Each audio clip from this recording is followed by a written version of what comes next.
Hey, I'm Ben, and this is my Prius V mobile lab. I'm using it to learn everything I can about mass. Now, we've already looked at solids, so this time I think we're ready for something a little bit more complicated. Liquids. Could somebody mop that up, please? Let's do some experiments to see what type of liquids we can fit into 1 cubic foot. Liquids will conform to the shape of the container that holds them. Their particles are close together, but they don't have a fixed spatial relationship. This is all a pretty complex way of saying I can cram more liquids into my Prius V than I can solids. Let's try a couple. Here's exactly 1 cubic foot of apple juice. 1 cubic foot is about 7.5 gallons. It takes about 13 pounds of apples to make 1 gallon. That's almost 300 apples for 1 cubic foot. Well, what does this all mean? My Toyota Prius V can hold 18,000 apples in juice form.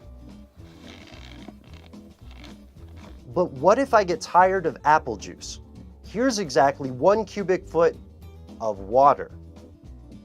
Okay, so I can fit more than 500 gallons of water in my Prius V.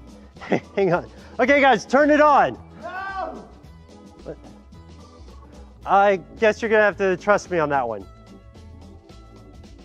That's enough to fill up a hot tub, or 4 kiddie pools, or even make a miniature waterfall.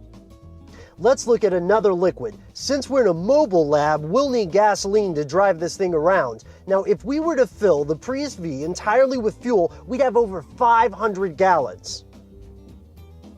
Since the Prius V gets about 44 miles per gallon in the city, this means that I'll have enough fuel in the car to travel about 22,000 miles. That's just shy of driving around the Earth. So I already know how much of a liquid and how much of a solid I can fit into the Prius V, but I want more, and there's one thing left to conquer: gases. And you're like, hasn't the Prius V already conquered that? Because it's a gas joke? I did a...